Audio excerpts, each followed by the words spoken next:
Olá, seja muito bem-vindo, muito bem-vinda ao nosso podcast da Novo Social. E hoje a gente vai falar sobre os aspectos tributários do terceiro setor.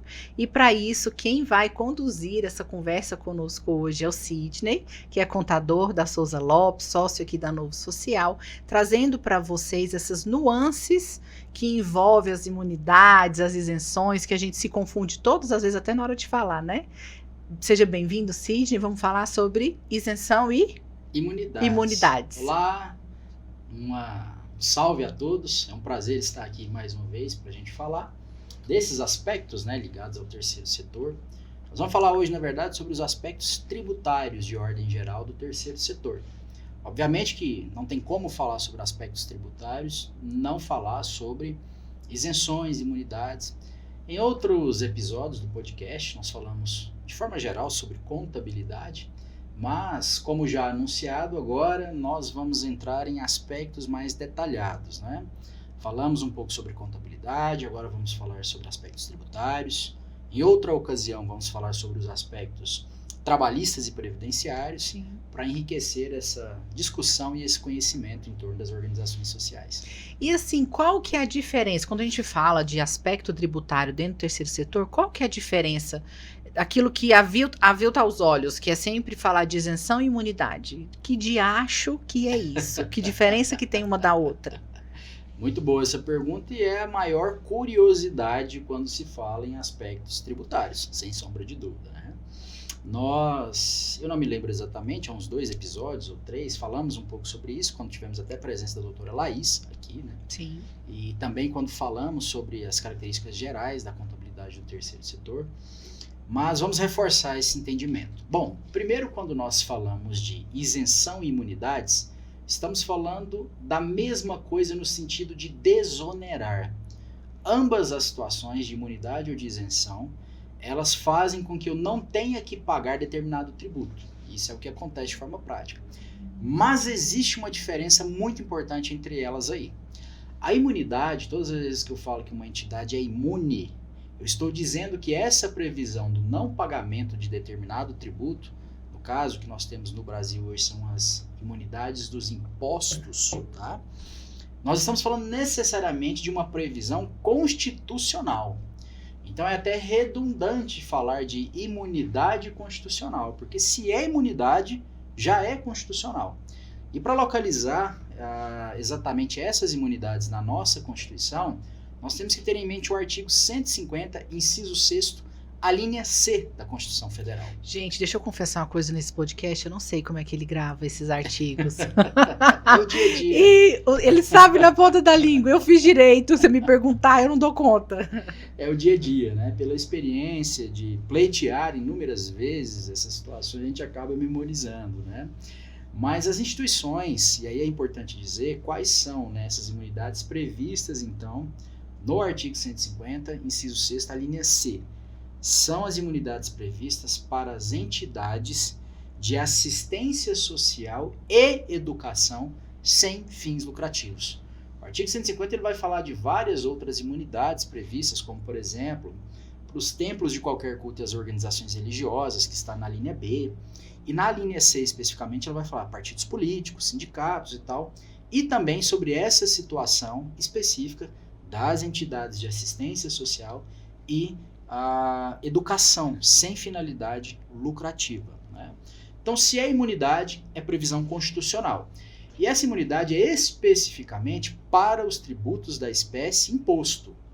Vejam bem, olha, isso é muito importante. A imunidade não é para tudo. Ela é somente para o que está previsto na nossa Constituição. E é a imunidade dos tributos da espécie imposto. IPTU, ITBI, ITCD, Imposto de Renda, ICMS, enfim. Todas as categorizações de impostos na forma da lei, essas entidades desfrutam ou gozam do que a gente chama de imunidade. Em termos práticos, elas não pagam, né? Está fora do campo de incidência os atos por elas praticados.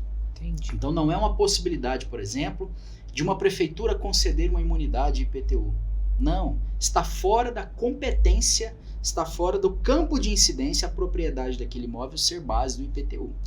Quando a gente fala de isenção, olha só, não é uma previsão constitucional.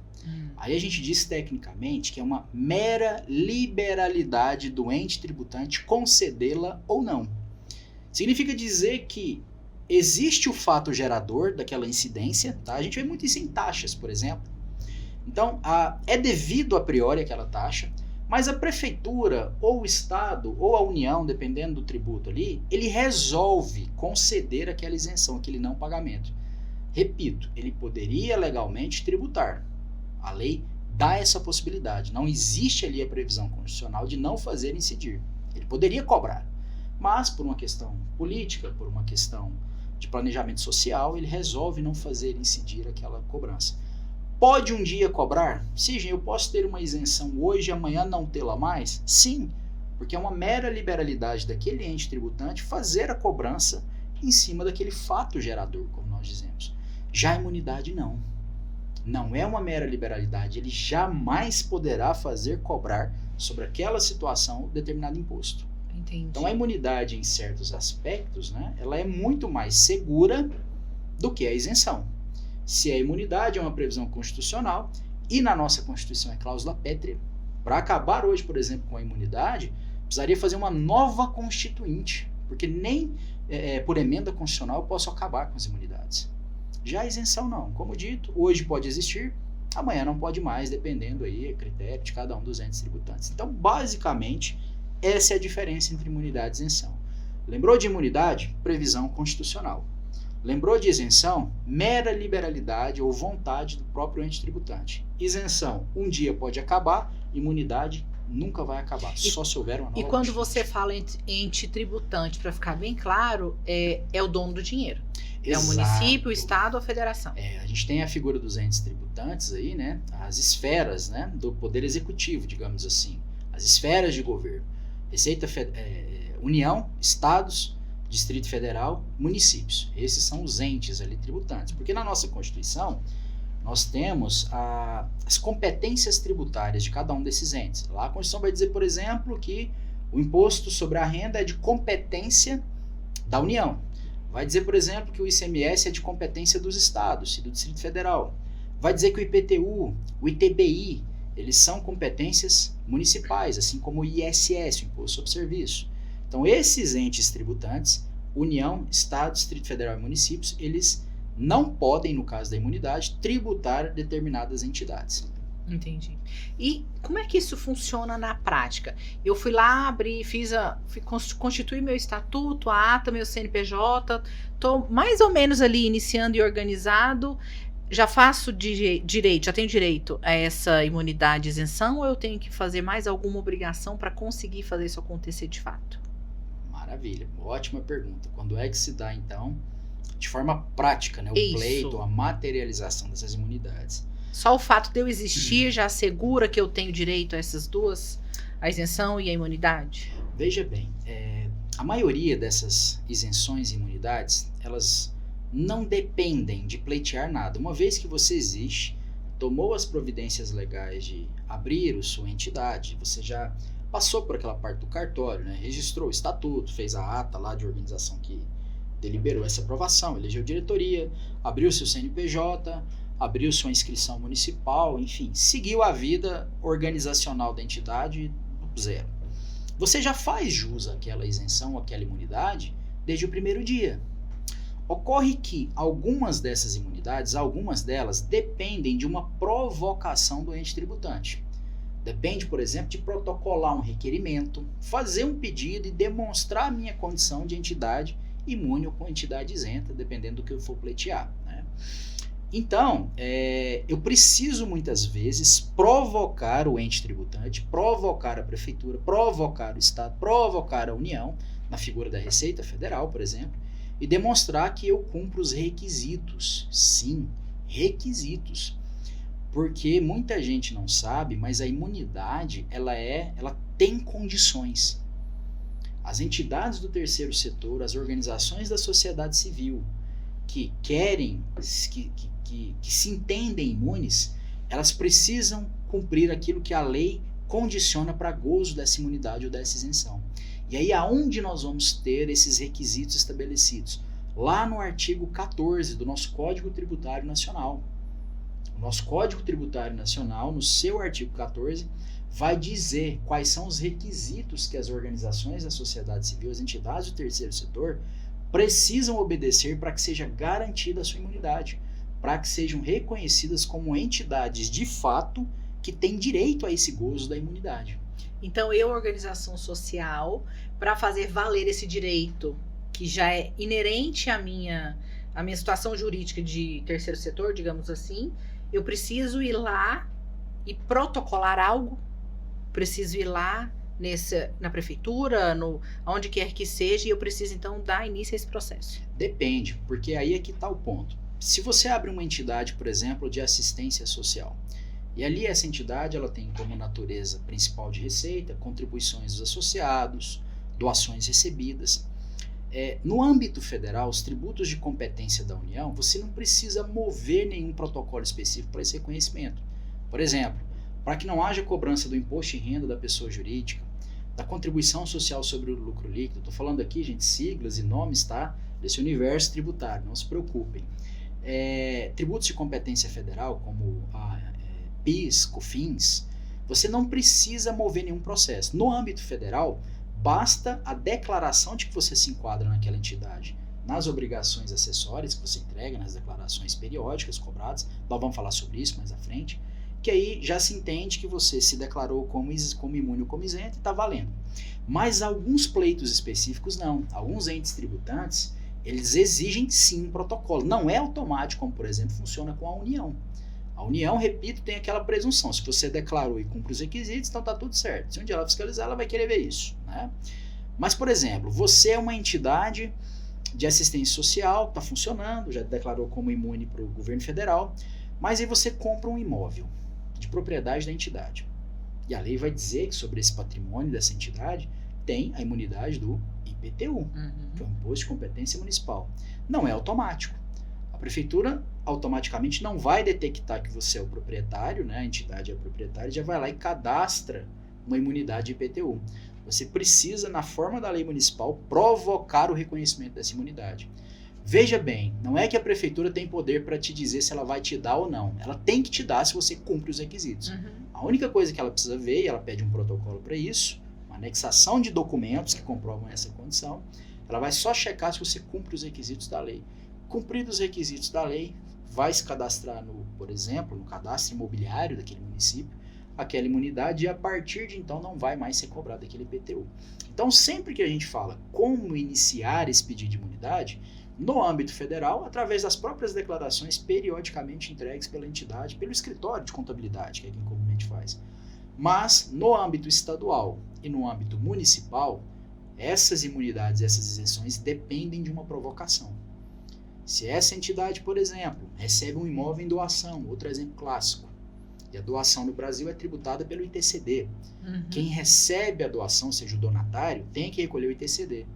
Mas é imune a entidade. Ela precisa ir na Secretaria da Fazenda do Estado correspondente e protocolar um pedido de reconhecimento daquela imunidade do ITCD. Se não, quando ela for registrar no cartório aquela doação, registrar na escritura, averbar na escritura, na matrícula, aquele imóvel em nome dela, o cartório vai exigir o recolhimento do ITCD. Então, Estado e município, em regra, precisa-se de um protocolo. União, só as declarações atestando essa condição. Mas então, quando você fala só as declarações, eu preciso de um contador que entenda do que esteja fazendo dentro do terceiro setor, e essa declaração vai ser emitida por ele. Sim, a gente chama essas declarações, né, tecnicamente no direito tributário, de obrigações acessórias. Nós temos aqui duas obrigações em regra na parte tributária. A obrigação principal, que é o recolhimento do tributo, o pagamento, desse nós somos imunes e isentos também em algumas situações. Já as obrigações acessórias, que é a de fazer ou não fazer, ou seja, prestar declarações, praticar determinado ato, essa nós não temos imunidade para ela não. Olha só, a imunidade somente se aplica para a obrigação principal. A aplicação da imunidade é para a obrigação de pagar, a obrigação principal. A obrigação acessória não se estende a imunidade a elas. Em muitas situações, mesmo que a entidade não recolha determinado tributo, ela tem a obrigação de prestar informações, inclusive, sobre esse não recolhimento, que é a declaração sem movimento, a declaração informando sua condição de imune. Então, dentro dessas obrigações acessórias, quais são obrigatórias? Aí o universo é bem amplo. Aí eu vou trazer agora aqui um tanto daquelas siglas complicadas novamente, né, mas que refletem um pouco. Vamos pegar aqui algumas básicas. No âmbito federal, por exemplo, nós temos uma principal obrigação, que ela é fiscal, mas pega informações da contabilidade, que é a ECD e a ECF. Nós até falamos num outro podcast sobre isso também, né? Que basicamente eu pego as movimentações da entidade financeiras de um determinado exercício, né? De um determinado ano, transcrevo, né? Contabilizo e transcrevo depois essas escriturações para um layout específico da Receita e mando para ela, que é ali que a Receita, por exemplo, vai fiscalizar. Então eu tenho a ECD, eu tenho a ECF, eu tenho, por exemplo, também, dependendo da entidade, a FD Contribuições, dependendo do quanto ela tem de arrecadação, dependendo ali desse volume no ano. Eu tenho a DCTF, DCTF Web, E-Social, que é uma obrigação mais relacionada à parte trabalhista e previdenciária, mas que vai em informações tributárias também. Eu tenho FD Reinf, Misericórdia, eu tenho gente. DIRF. Gente, o universo é muito amplo. O que vocês precisam entender de uma vez por todas, né? Todo gestor de entidade do terceiro setor precisa entender. E vou repetir, preciso frisar isso. A imunidade e a isenção nos dispensa do pagamento do imposto, obrigação principal. A obrigação acessória, não. Ela precisa ser entregue. O máximo que a gente tem é que determinadas obrigações não se aplicam se a entidade tem receitas até determinado valor, se tem abaixo disso não entrega, ou entrega de um jeito diferente, mas existe a entrega.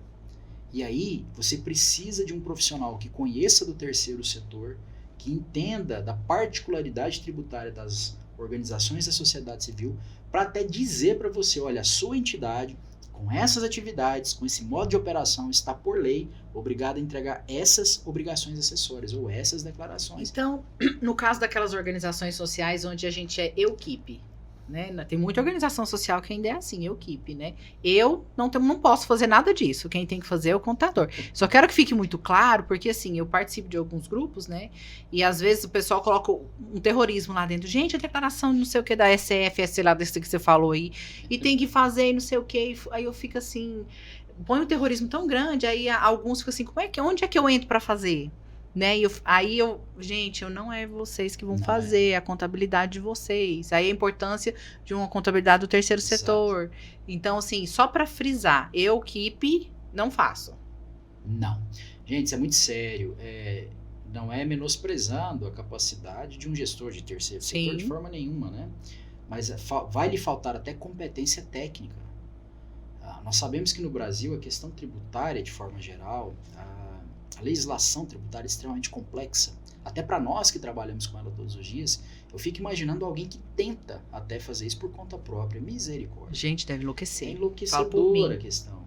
Isso aí, na verdade, você nem consegue fazer, porque são declarações que exigem, inclusive, até mesmo a assinatura do profissional contábil que transmitiu.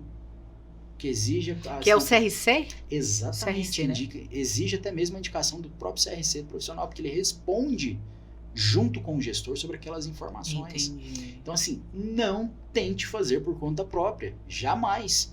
Você vai ter muitos problemas e a chance de ficar errado é muito grande. Não é porque a pessoa, repito, não tem eventualmente a competência, mas é porque é um conhecimento muito específico. E o fisco não está esperando realmente que você, terceiro setor, entregue, gestor do terceiro setor. Ele espera que você realmente procure um profissional que tenha a habilitação e o conhecimento para assim fazê-lo, né? Então, assim, não tente. Essa entrega ela tem que ser feita por um profissional habilitado depois de cumprir uma série de processos.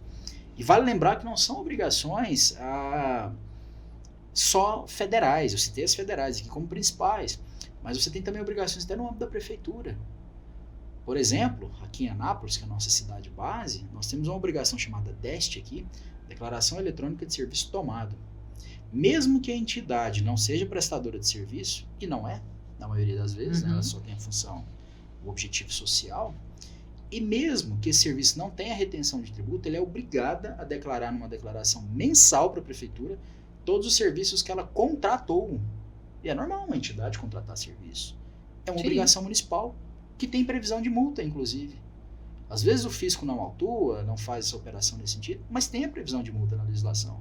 Entendi. Então é preciso estar muito atento a isso. É o que eu até ia te perguntar agora. Uma vez que eu não cumpra com essa obrigação, que está dentro dessa questão da obrigação acessória, o que acontece? Multa? Mais alguma coisa? Acontece muita coisa. Gente, isso é muito sério, né? Vamos falar um pouco sobre isso aqui. E aí eu tenho que voltar lá nas condições do artigo 14 do Código Tributário Nacional, né? Não, fala para mim o artigo 14, que eu sei que você sabe. Fala. Não, agora eu vou abusar. O artigo 14 do Código Tributário Nacional, lembra quando nós falamos aqui, olha, a entidade ela tem direito à imunidade e à isenção, mas isso não é sem condição? É como se o legislador, o constituinte, dissesse para você assim, olha, eu te concedo, reconheço a imunidade, desde que você atenda esses requisitos. Você atendeu, beleza. Uhum. Então, quais são esses requisitos? Primeiro, a entidade ela tem que ser uma entidade sem fim lucrativo. Ela não pode remunerar particulares. Aí, particulares não é as pessoas que lhe prestam serviço, não é seus empregados. Aí pode. Porque são pessoas que estão trabalhando na entidade, estão exercendo função executiva. É os seus gestores, instituidores, simplesmente como forma de retribuição do capital investido. Entendi. Traduzindo, numa empresa normal, a gente não distribui o lucro para o sócio, não é Sim. legal? Isso eu não posso fazer no terceiro setor. Se a entidade ela ofere resultados positivos, eu não posso simplesmente distribuir entre os associados. Isso é ferir a finalidade lucrativa. Segunda coisa, ela tem que aplicar os recursos dela no país. Terceiro, ela tem que aplicar os seus recursos nas suas atividades. Ela não pode desviar a aplicação dos recursos para outra finalidade que não a própria finalidade dela. Ou seja, se ela é assistencial, aplicando nas atividades da assistência social, e por aí vai. Mas só te interrompendo, quando você fala no país, e aquelas organizações que prestam serviço, que tem um braço solidário, igual a gente vê muito, né? Fraternidade Sem Fronteiras, na África, na Ásia, no Camboja, não sei aonde. Como é que fica isso? Essas entidades, comumente, elas têm recursos, receitas e organizações locais. Ah, entendi. Elas são de fundação múltipla. Eu tenho o braço dela aqui, mas tenho o braço lá, mas são entidades independentes. Obviamente que acontece o intercâmbio de recursos entre elas, eventualmente pode acontecer, né? Quando acontece isso, a gente tem uma situação de incidência do imposto de renda retido na fonte, muito peculiar, mas mantém-se a imunidade, porque isso há um entendimento jurisprudencial de que ela não fere a finalidade dela aí, porque a finalidade principal ela está exercendo aqui. Sim. O que ela faz é, eventualmente, como braço da sua finalidade social, mandar um pouco de recurso para lá. Certo. Mas o foco dela aqui é a entidade lá independente. Entendi. Ela não tem como se fosse uma filial lá, são entidades distintas. Uhum. Quarta colocação, e aqui vem muito importante, como requisito, né, para manutenção da imunidade, para o artigo 14, é a obrigatoriedade de manter em livros, escriturado em demonstrações e livros revestidos de formalidades, todas as operações de entrada e saída, ou seja, toda a movimentação financeira dela, traduzindo. Veja só, a lei coloca como condição o obrigado a escriturar, a manter declarações, relatórios, informações a respeito das minhas movimentações. E como que eu faço prova de que eu estou cumprindo isso? Quando eu entrego essas declarações com essas informações previamente escrituradas. Então, olha só, quando o negócio é mais embaixo. Não, já vou te perguntar do livro, né? Nessa era tecnológica já me vê assim, né? Vou perguntar do livro, porque... Quando eu sou omisso com uma declaração ou uma obrigação acessória, eu estou ferindo um requisito de manutenção da minha condição de imune. Aí, quais são as consequências? Vamos lá. Primeiro, quando eu não entrego uma declaração de imediato, eu estou sujeito à penalidade de multa. Multas pesadíssimas. Multas eu não tenho o imposto ou o principal, mas eu tenho a multa por não ter cumprido com a obrigação. Exatamente. Você tocou num ponto aí que a gente até comenta muito no escritório. Quando entrega, às vezes tem que resolver a situação de uma entidade que chega para nós com muito problema. Às vezes, a entrega em atraso e o recolhimento da multa fica mais caro que o próprio recolhimento do tributo que ela talvez tivesse que fazer. Entendi. Então, a desoneração pelo não pagamento do tributo, ele deixou de compensar porque eu paguei a multa pela entrega em atraso de uma situação que ficou muito caro, porque é calculado por dia de atraso, é calculado com base na minha arrecadação, e quanto mais eu atraso, vai subindo esse valor com correção de juros e multas. Entendi. Essa é a primeira consequência. A segunda consequência que eu tenho aí é que essa declaração persistindo, ou seja, não sendo entregue, pode causar uma coisa muito comum que as pessoas às vezes veem escrito no CNPJ e assustam. Inapta por omissão de declarações. Eu pego muito CNPJ de entidade que nos procura, meu CNPJ que estava ativo agora está aparecendo como inapto. Até a minha conta bancária foi bloqueada pelo banco por causa disso. Foi inabilitada. Significa que não entregou o que era devido. A Receita Federal falou, olha, essa entidade não tem aptidão para continuar existindo. E vai lá, enquanto você não resolve o problema e pagar as multas, problema, não evolui em nada. Terceira e última consequência, tá? Que é a mais gravosa delas, você pode ter a cassação da sua imunidade tributária. Não cumprir os requisitos, você pode ter a cassação da sua imunidade, a desconsideração dela, com efeitos, nós chamamos de retroativo, para trás, desde quando começou. Você tem que pagar, você vai ter que pagar tudo que você não pagou. Paga tudo. Porque você gozou em tese de um benefício, entre aspas, que você não tinha direito, você não cumpriu o requisito. E aí você pode ter a cassação, a proibição de operar aquela entidade como imune pelos próximos anos, a cassação da imunidade retroativa, a responsabilização dos dirigentes e o recolhimento desses impostos que não foram retroativos, com juros e multas podendo chegar a 225% do valor do imposto. E na sua prática do dia a dia, contábil, acompanhando essas organizações, você já viu isso acontecer? Não, eu já vi exemplos. Comigo, graças a Deus, nunca trabalhei com uma instituição que passou por esse problema. Mas já vi casos no Brasil, sim. Quando a gente vai estudar alguns casos, né, até mesmo em literaturas, olha, cita-se, ó, tal instituição, aconteceu isso, isso. Né? E aí o dano é bem gravoso. A instituição ela se inviabiliza e acaba adquirindo uma dívida impagável. Né? O que nos preocupa não é nem o passado, o que aconteceu até aqui com algumas instituições no Brasil. O que nos preocupa é que desde, eu diria, 2015, a fiscalização em torno das organizações do terceiro setor tem se tornado muito grande. Então a tendência de acontecer essas coisas é mais comum a cada dia, porque o fisco está implantando, exigindo obrigações que antes não existiam, exatamente para ter maior poder fiscalizatório de acompanhamento. Então, cada vez é mais fácil ele detectar o não cumprimento desses requisitos e aí trazer essas penalidades todas que são possíveis. Tudo vai se aprimorando, né? O processo vai se aprimorando, as entidades de uns anos para cá estão aprendendo a captar, porque antes não tinha tanto dinheiro envolvido, né, no social. É claro que toda organização social precisa do dinheiro para viver, mas a impressão que eu tenho é que as pessoas estão tendo mais acesso a esse tipo de conteúdo, igual você está trazendo aqui, estão tendo mais confiança e aprendendo a fazer captações onde realmente o dinheiro está chegando, e aí o próprio sistema, né, de fiscal da federação... Essas movimentações financeiras, hoje elas acontecem todas eletrônicas, ninguém transaciona dinheiro em mãos mais. Pois é. E o livro? Deixa eu te perguntar do livro. Sabe por que ainda vende na papelaria, né? O livro contábil, a gente faz isso na organização social, não? Não, olha só, entra muito nesse assunto aí da fiscalização, né? Antigamente, para um fiscal te fiscalizar, por exemplo, ele precisaria emitir um termo de início de procedimento fiscal, te intimar a apresentar os livros contábeis, registrados em cartório, os documentos físicos, né? Aí ele ia abrir o livro, literalmente, ali, pôr o documento do lado e ticando, conferindo coisas. Isso não é assim mais que funciona. Hoje, as auditorias iniciais, elas acontecem de forma até eletrônica, cruzamento de informações que o próprio sistema faz. Então, por exemplo, você manda uma SF, que é uma declaração, em resumo, que vai tudo que você teve de despesa e receita no ano. Certo?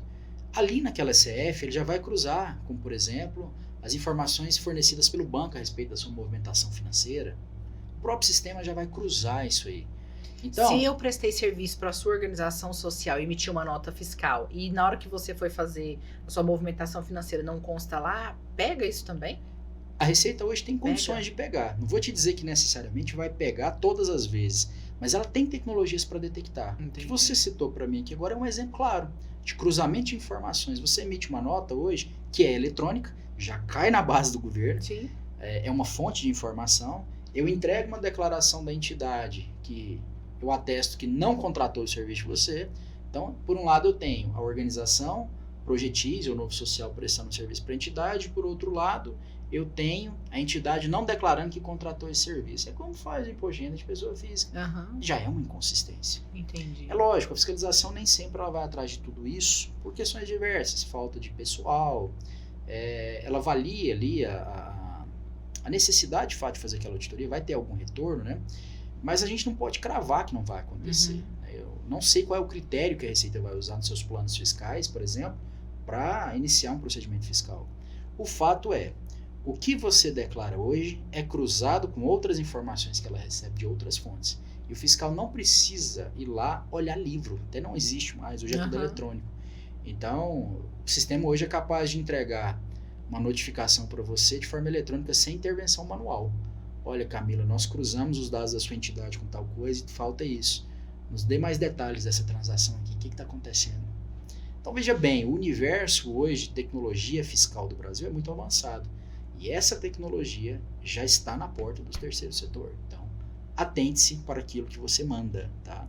Não faça, como a gente vê muito comum aí, aquela única declaração por ano da CTF dizendo que estava inativo e achando que está tudo bem. Nossa, eu conheço um monte de organização que faz só isso. Eu também. Gente, principalmente aquelas que vêm de um movimento que se confunde muito com a questão religiosa, que vem da atividade que envolve o templo, aí se tornou associação, mas mesmo assim não está sabendo. Só faz essa declaração. Tem muita gente que faz isso, né? Porque quando você informa, exemplo, essa DCTF sem movimento, inativa, cancela a obrigatoriedade de entrega das outras, mas é um cancelamento fictício, porque a entidade não estava inativa de fato. Ela só seria inativa se ela tivesse traduzindo de portas baixas, nenhuma atividade financeira, patrimonial, operacional e não operacional. Traduzindo de porta baixa, você comprou um lápis, você já não é mais inativa. Mas ela declara como inativa porque supostamente resolve o problema, entre aspas, mas não resolve. E aconteceu muito disso na pandemia, né? Sim.